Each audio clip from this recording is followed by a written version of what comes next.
tech enthusiasts and cyber adventurers to the FIFI Show. Hello everyone and welcome to the FIFI Show, where we dive deep into the cybersecurity landscape. I'm your host Shivani, and today we are thrilled to have a very special guest joining us from Vicarius.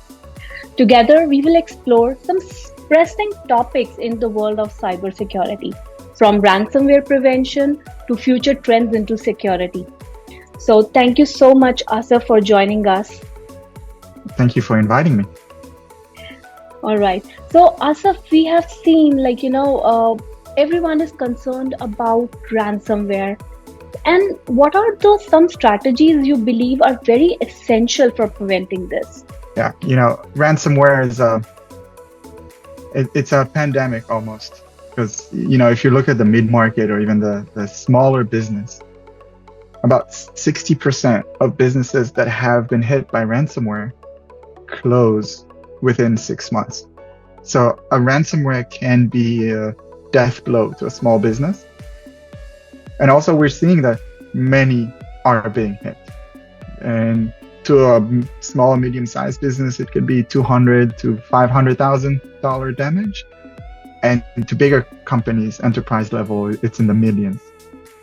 So it can be a death blow. It can be very painful. And we want to stay ahead of the curve. And just a couple of months ago, Sophos came out with a research, and they're saying that about over 30% of the ransomware attacks started from an unpatched vulnerability. So a very, very easy way, and that's the most prominent reason for ransomware attacks. So I think the very first step to immediately improve your security posture and kind of protect your company from a ransomware attack would be to make sure that you're up to date with your patching, with your remediation, that you don't have any critical vulnerabilities in your system. That already takes away the most prominent reason for a ransomware attack. Other than that, there are a couple of other ways to approach the prevention of an attack. So one would be, for example, multi-factor authentication, very simple way, again, to remove that threat. A second, something that I'm not sure that many companies take in consideration so much, and that's just train your people. I think phishing, from that research, phishing is maybe third or fourth reason. So make sure your people understand that the social engineering is a major factor in ransomware attacks. So just a couple of hours, maybe a couple every quarter, and you can improve your posture immediately. And lastly, and that's the pre, right? The way to mitigate when it already happened is making sure that you have regular backups and that you have a disaster recovery plan, you have backups, and you can always fall back to it. But hopefully we shouldn't even get there. Yes. Fantastic advice, particularly the point where you mentioned, training the people. Even in my talks or whenever I talk to people, I always say, your people, your team members, they're always the first line of defense. And if they are the strongest, everything else falls in place. So, that's very proactive approach, I think, and it's very crucial too. And, when I speak about evolving, we have seen through the pandemic, we have seen there has been a big shift into the remote work. What was not the norm became the new norm. So right. How do you think this change has, or this shift has changed the threat landscape? Because working from office, working from home, both are very different, and now this is the new normal. How do you think this has changed? Yeah, I was already working remotely when the pandemic hit, so I felt everybody's new to it. I was like, hey, I've been here for a minute now. But yeah, what we've seen that remote work did is, first of all, increase the attack surface. Microsoft, they had our research, and they said that in 2020, which everybody remembers 2020, the cyber attacks targeting remote workers increased by 400%. That's fourfold. That's wild. And in 2022, another research showed that 70% of the breaches involved remote workers. So we're definitely seeing the increase in remote work increase the attack surface and has given more opportunities for a cyber attack. And one of the reasons is, first of all, you have more devices. They're dispersed. You're not necessarily inside a VPN anymore. There are more opportunities, again, like we touched, the social engineering, because people are away. They don't have immediate contact with their peers. I can tell you when I joined Vicarius, immediately in the first couple of days, I've been getting SMSs like, hey, this is Michael, the CEO. I need your help. And, I don't know Michael. I don't have a peer next to me in my office to go and ask, like, hey, does Michael do it?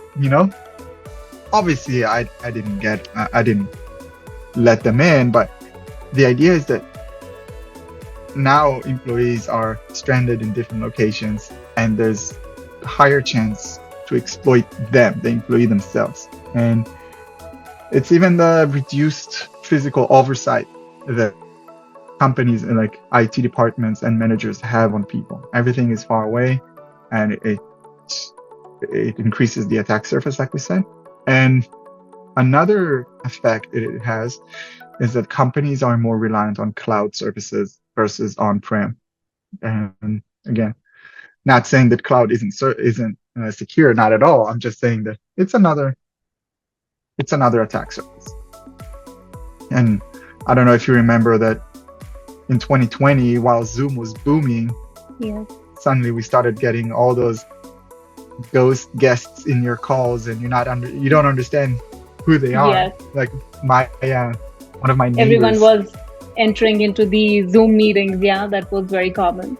Right. One of my neighbors, she's a therapist, and everything moved to online when the pandemic hit. And she said that very quickly they had to drop Zoom because a therapy session is the most intimate session you can have, and they would have people randomly joining. And so, yeah. That is scary to a thought, when we think about how remote work can be, very beneficial, and also on the same time, it's scary as well, because even we started in pandemic, my whole team works remote, but we have to make sure that there are certain measures that a company should be implementing. So what can be like those certain measures that you think should be implemented to protect remote employees? I go back to training, first of all, especially when you don't see the person physically. Let them know what are the boundaries they can and cannot do. Maybe even have a mandatory session, not just get on a Zoom with your employee. Explain them about the different dangers. When you work with cloud services, make sure that they're secure. We all know the I forgot the word for it, but the supply chain attack. So make sure that whomever you're working with is secure. For example, Vicarius is SOC 2 Type 2 compliant, and we just finished our 2024 certification. So it is very important. And try to remove any unnecessary risks. So I don't know if you have many devices, maybe cut some devices. Maybe not every employee needs multiple, and have some tools that can help you manage all this remote workforce. So if you have a tool to mitigate a specific solution, make sure it can work everywhere on the cloud. You don't have to be on-prem for it. Make your IT and security work easier. Both the teams are, poles apart, and they never gel with each other, the IT and the cybersecurity. But, that's the need of the hour. They have to work together. Yeah, those are like some valuable insights. And, with remote work, it's also the responsibility of the employee too, to make sure that he understands like what a phishing looks like now with AI and everything looks just so realistic. Just a couple of weeks back, my team, they were receiving emails from me, like, asking them for money. Can you? That's like the SMS I got from Michael, Yeah. So my team member, like, they are all security pen testers, so they do understand like what this is, and everyone was alerted like this is happening. The non-tech team, like those who work in marketing and sales, so that they are aware, like Shivani wouldn't email you to ask you money. So even employee proactiveness also really do help. And yes, like and, these and, are and like think even if people don't always work from home, yeah. they go to coffee shops, they go to Oh. whatever. They leave the computer open when they go Right. to the bathroom, or they don't have multi-factor, and it's just like a very simple password. Right.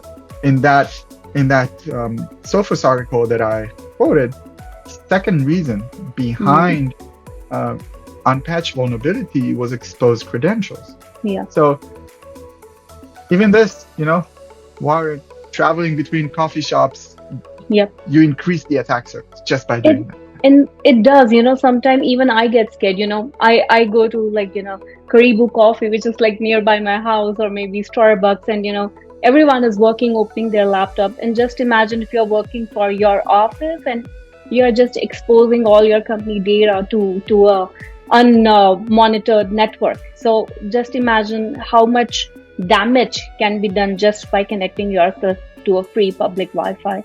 So, That's right. Yeah. every time in this cybersecurity awareness month, CISA and everyone just says, always use a VPN, always use this, mask your identity. These are like any small tiny thing can help in a long way we would never realize.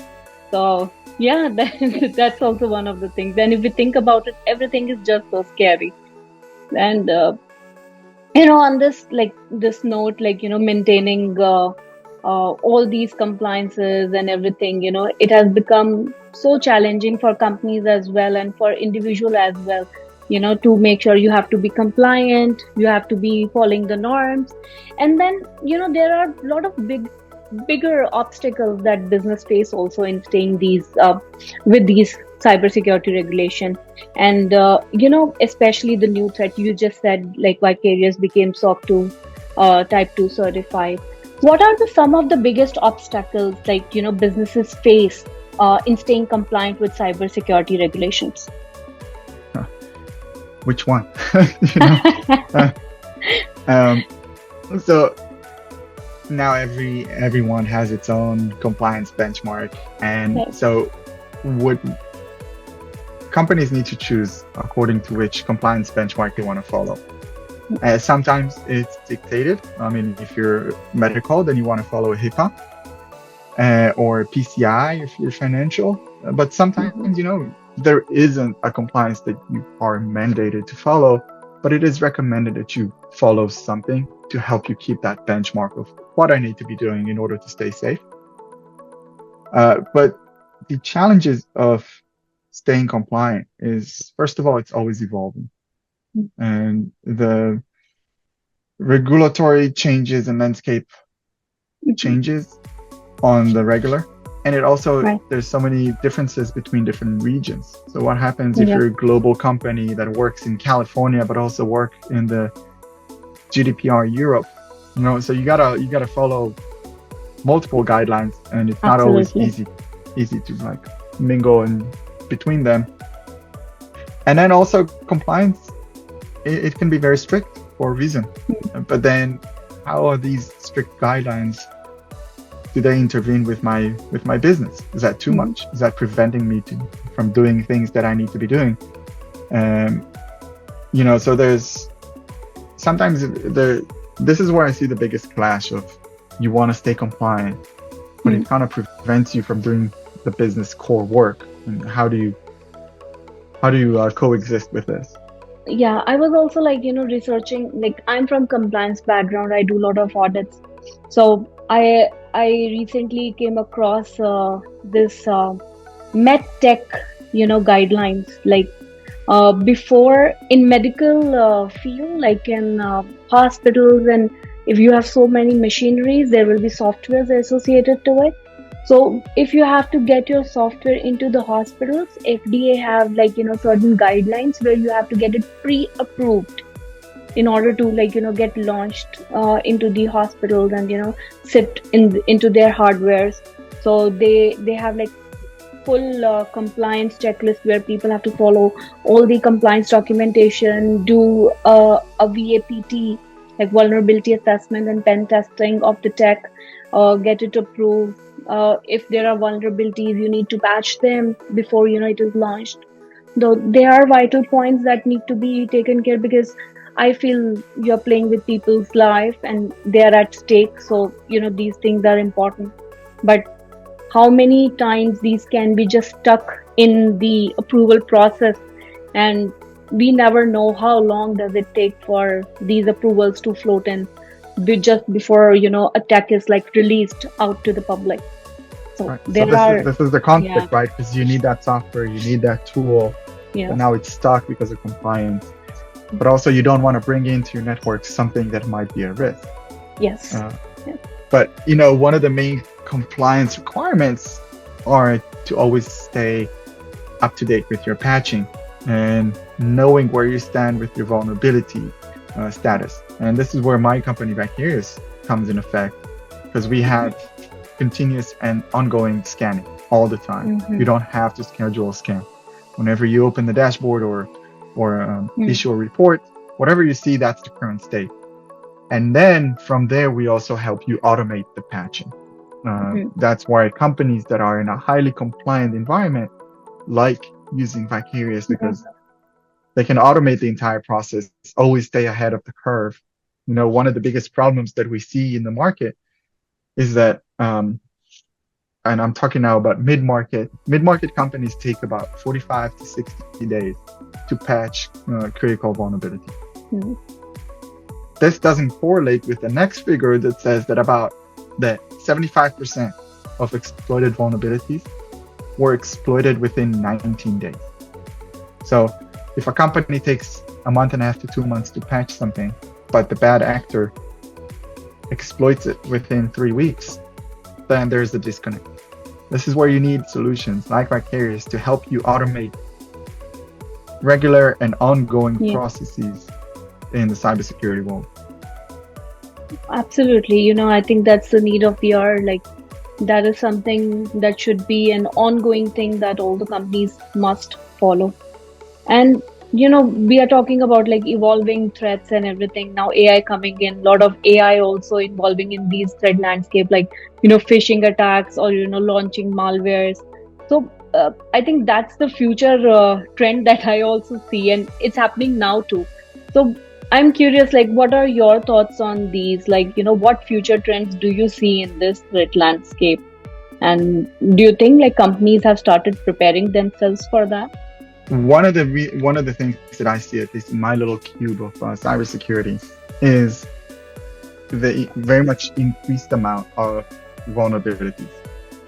It used to be, if you a couple hundred, maybe 300 CVEs a week, and now which translates to about 15 to 20 something thousand a year. Now we're looking at 700, 600 a week, translating to way in the mid 30,000 a year of new vulnerabilities. And this is an amount that it's so vast. And I don't think it's ever going to go down. So first of all, that's a trend, but many more new vulnerabilities, many more sophisticated vulnerabilities.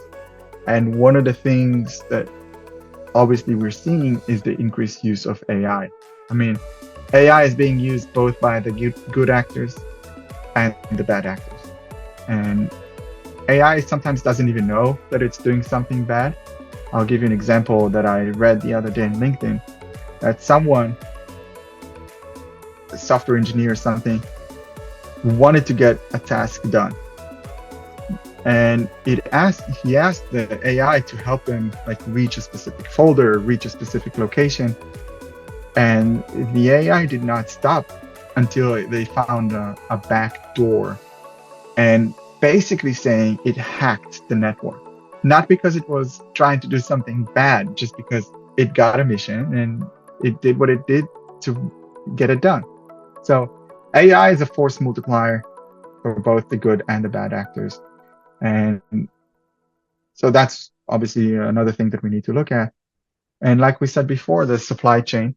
there's going to be a rise in supply chain attacks, because everybody understands that at the end of the day, you got to find the weakest link. So if you want to go after a main enterprise, maybe don't go direct. Find a vendor that they use, find a vulnerability of some sort, and go through there. So vet your vendors, I would say. Vet everything in your supply chain. And also more actors that are acting as a, what we call RAAS, like ransomware as a service. So they would do what needs to be done in order to get that ransomware attack. We're seeing, like, the World Economic Forum predicts that in 2025, about 45% of organizations will experience at least one supply chain cyber attack. So these are, when we talk about supply chain and stuff, it's not just, you gotta make sure you're safe. It's real world issues. It's happening. True. AI threat actors, they are here to stay, and I think they will evolve like rapidly. And it really sounds like, it's like a multi-layered approach, and it's very important to look at them from that perspective, where how we can control these threat actors, or maybe, certain mitigations that can be put in place to at least we can detect it. Like first and foremost would be like, detecting them, and then, prevention and mitigation like comes at a later part. So I want to give you an example. Another thing about what we need to prepare to is not only attacks on businesses for profit, let's say, but also on critical infrastructure. So if you remember in 2021, the attack on the Colonial Pipeline that really disrupted the entire supply of oil to the East Coast. And so we're going to see probably more attacks on this sort, or, electricity, medical, whatnot. So we gotta be ready. True. I think Colonial Pipeline was by far the most widely known ransomware attack that has happened in the history. And of lately, the recent one I remember,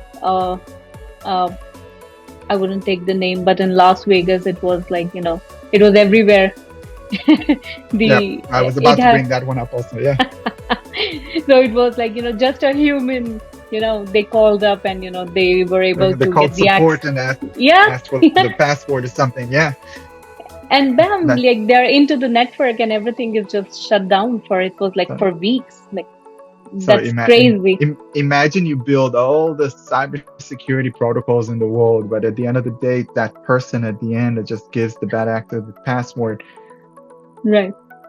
Yeah, it's pretty wild. So human is the weakest link. So that's why I always say training, I think it goes a long way, being proactive. And when we are talking about all this, when it comes to providing holistic security, I want to know, like, we all work with partners, but what role do you see partners playing in creating these, security solutions for companies who have like varied and unique needs? Because there is no silver bullet, one silver bullet for all. Everyone has different needs. So how do partners play a great role in finding these customized security solutions? I think that they're just more aware to what's going on out there, and they're more proficient. You don't have to invent the wheel every time. I think that one of the ways to always stay ahead of the curve is have this information sharing between businesses, between everyone. And I think that when you work with partners, someone that's their day job, and they're not someone who's not only has this tunnel vision of, oh, this is my organization, that's what I have, how do I protect it? But this is someone who's seeing multiple organizations, has multiple different people that they work with. They see different environments and different setups. So they already know so many different solutions, and they have relationships with vendors, and then they can customize the right vendor for you. And what I'm seeing more and more common recently with my partners is that they even stop offering a service, but they always come up with bundles of service. Yes, you can customize it, but the idea is that when you, a company, you want to stay safe, you can just say, I want the premium cyber package, and then they get everything they need, even stuff that they might have not known that they need. Or, sometimes companies would follow some guideline, maybe it's something they wrote to themselves or something they saw somebody else does. And that guideline could be like, hey, let's have a pen test every half a year and vulnerability scanning once a quarter. And everything that I'm telling you right now, that's real stories that I've heard. Like, man, let's scan once a quarter and we'll do the patching once a month based on what Microsoft tells us. And it's very, very legacy. So when you work with partners, they probably know better than you what needs to be done. They bring fresh blood, fresh ideas. And I personally love working with partners. Absolutely. Like we meet people of, different kind and, clients of different nature. And I've also met clients, they say like, I have antivirus and my network is secure. This is a true story. It's coming from It's true experience. story. I've And then heard you this. find out that this is also like a major county, and you're like, Yeah. you have an antivirus, and Yeah. you Yeah. check the box, and that's it. Yeah. And we are secure. We don't need anything else. So we are good. We don't need it. So, there's a very famous quote. They say, when it comes to hacking, either you don't know that you are hacked or you haven't been hacked yet. So you might be hacked and you don't know, or it's in the preparation. I don't know whether I got it right, but it's something like that.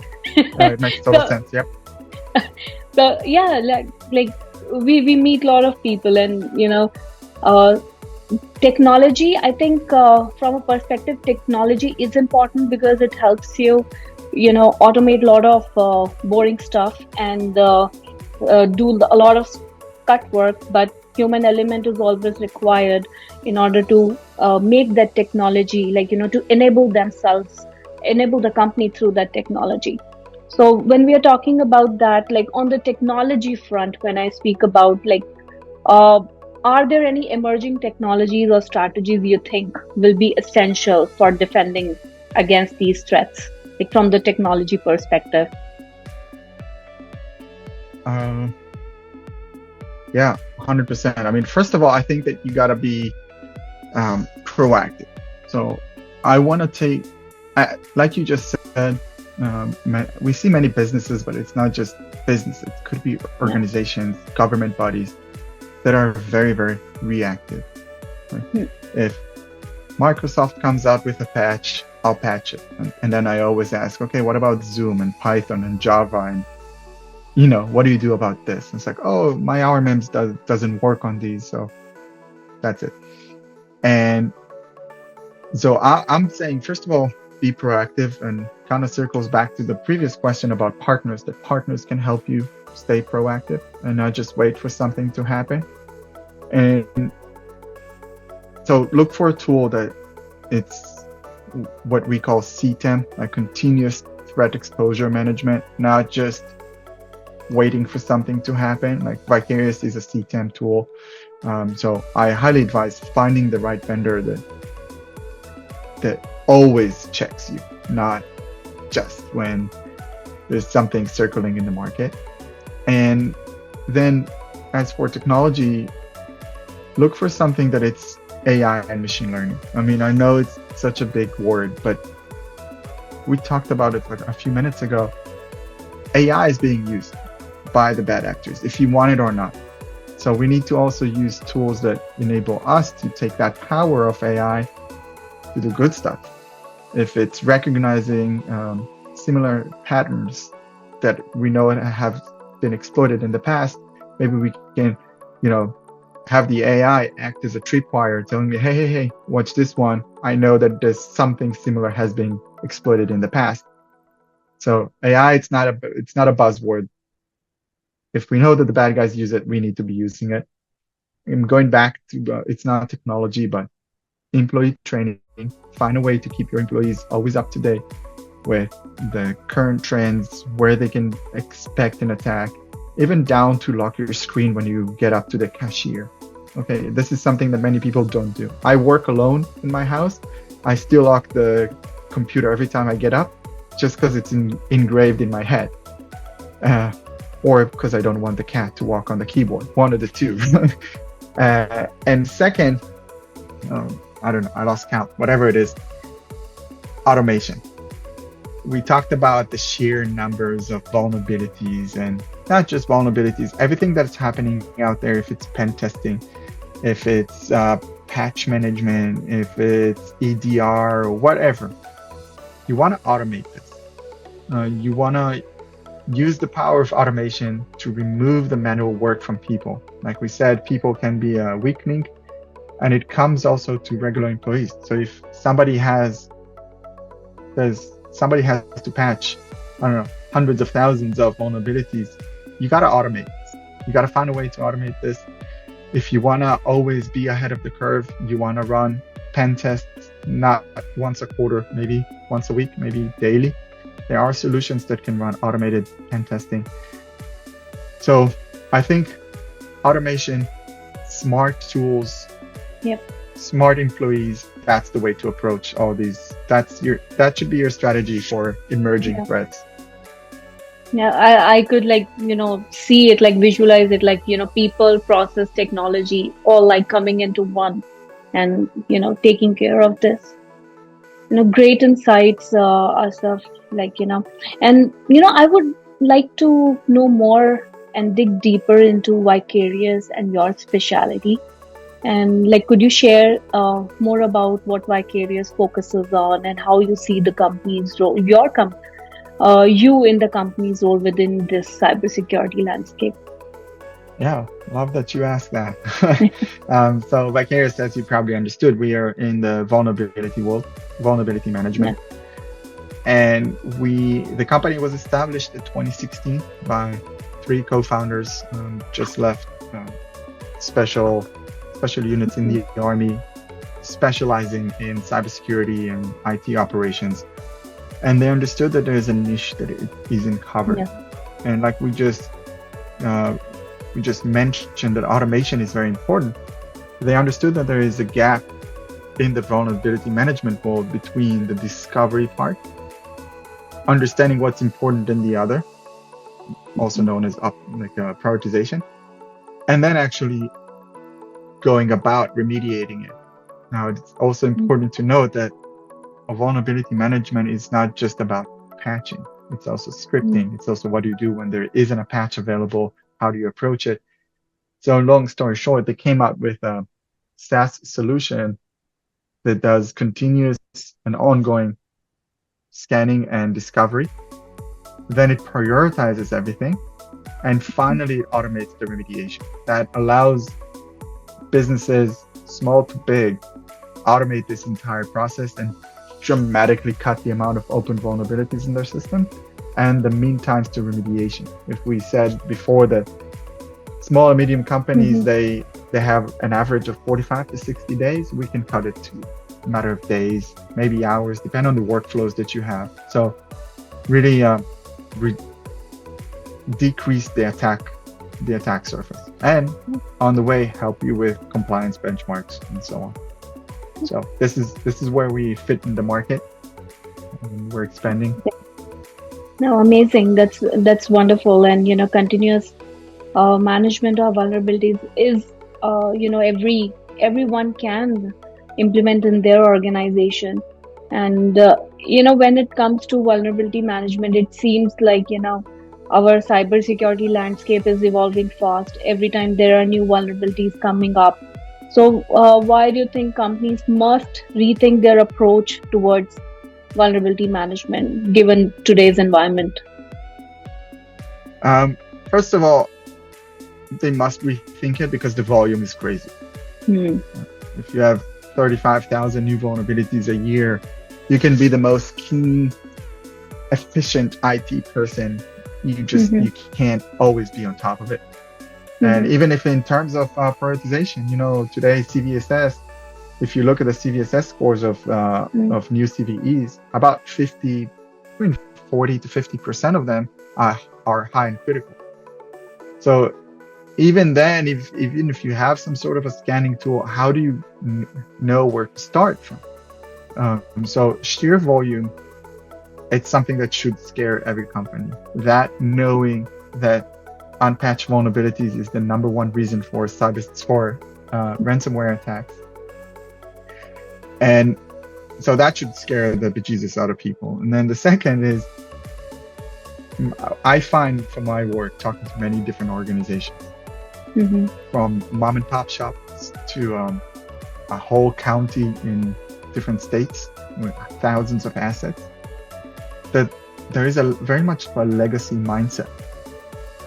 So people would be like, yeah, I have a very basic scanner and then I patch manually. Or there's this whole process is siloed between, my security team does the scan and then they open tickets and say, okay, and then what? And then they do it again, and then they do it again. So we're seeing a disconnect between the teams, between the different tools, and that disconnect, what it causes is latency from discovery to patching, and again, keeps that attack surface open and big. And also, we're just seeing the part of that legacy mindset is the manual labor. So you would have whole, what we call FTE, full-time employee, that only does patching. It's like, first of all, it's boring.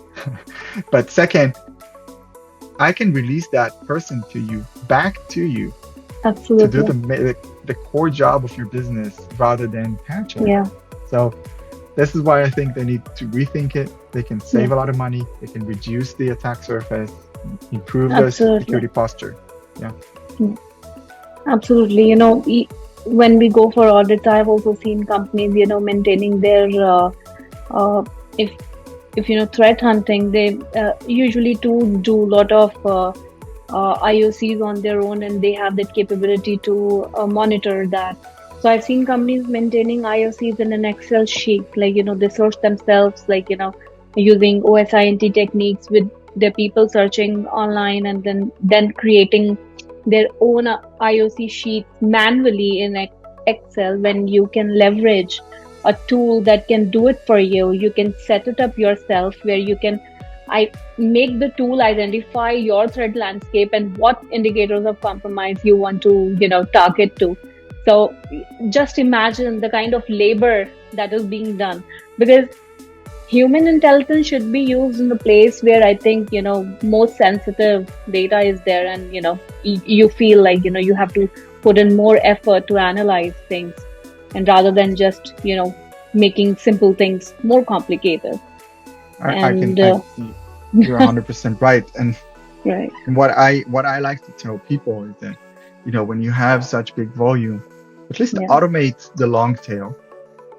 And then if you do want to put a human eye on something, make sure that a human eye gets the full bandwidth to look at critical machine operating system update. Maybe you want to deploy it in a sandbox before deploying it to everyone. But now you have that bandwidth because you don't have 5,000 third-party apps that you have to patch. So I think sometimes it's just the lack of knowledge that keeps people away from these things, and sometimes they might even think that they're way too costly for them to even implement those solutions into their infrastructure. But I think there is everything for every segment in this whole landscape, where people and companies can adopt certain proactive measures. When we are talking about this, also I would like to hear about your perspective on the shift in the remediation strategies. We were talking about this, so I wanted to understand your perspective on that. And there are a lot of proactive solutions in the market, like VRX emerging. So how has the approach to remediation changed over these recent years? What do you think about that? So first of all, I think that people understand that it's not just patching. So in VRX, we offer the native patching from the vendor's repos, but we also offer a huge library of scripts to tackle configuration-based vulnerabilities or vulnerabilities that came back from the past. We see a lot of vulnerabilities 4, 5, 10 years old that come back that we can handle using scripts. But also we have solutions for what happens when there isn't a patch, but you don't want to live with the risk. So we also came up with a solution for this. So what I want to say is, generally speaking, it's not just about patching. And what I'm still hearing from people that I'm speaking with is, yeah, I used the Microsoft tools to patch Microsoft. But the thing is that we know that most of the attacks don't happen from vulnerabilities on the operating systems. That would be third-party apps, and this is a big gap where companies don't have a good way to patch and remediate third-party apps. So operating system, third-party apps, having multiple remediation solutions, not just the patching. And like I said, I mean, we're seeing what we call paralysis by analysis. Sometimes when your scanner gives you too much of a detailed report, you don't know where to begin. What do I do first? Or when CVSS tells you you have 200,000 vulnerabilities, and out of them 100,000 are critical and high. You're like, where do I start with? So even before you get to the remediation phase, you need to know what you need to remediate first, and then move from there. This is something that we also help. And lastly, I think that one of the things that is very much an educational phase that we gotta pass, and a lot of the things that you brought up in your previous answer, they're mitigated by the vendors, vendors that kind of disrupt the market. They need to educate the market. So when I'm talking to clients, I need to educate them why they're not safe, why what they're not doing is not enough. And one of these phases here is kind of telling them that it is okay to move to cloud solution versus the on-prem, because we're seeing people clinging to the on-prem, and it's like, wait, it's fine to move to a cloud solution. Yeah. Especially in today's world where people don't work from the office. So this is another thing that companies need to let go. Say it's fine to work with even now I have seen companies, completely on-prem, the enterprise all on-prem, and they feel like, that's the safest thing to do. No one can change their mind. So you know what will change their mind? When the old guy leaves, comes a new IT director and start bringing all the innovative SaaS solutions. Yeah. Right. Thank you so much, Asaf, for sharing such thoughtful insights. With our discussion, it's clear that staying ahead of cybersecurity threats, staying ahead of the game, it requires not only these proactive tools, but also it requires fresh mindset, employee training, and all other proactiveness that comes along with that. So information sharing. Don't be afraid to talk with peers from other companies. It's not a competition. Everybody can stay safe. It's fine. Absolutely. I think it's all about collaboration now, and the fast people understand that that will bring much more vigilance in everything. And so I want to say that if people are feeling a little overwhelmed, I think that bringing on a partner that knows what they're doing, has the capabilities, know the right vendors, it will take a lot off your shoulders. So also something to consider. You don't have to be one person doing everything. So you can outsource some of your tasks. Completely fine. Absolutely. So thank you. I really appreciate this chance to discuss all these things with you. And to all our listeners who are listening, tune in to the FIFI Show, like, share, and subscribe. And until next time, stay safe and stay vigilant.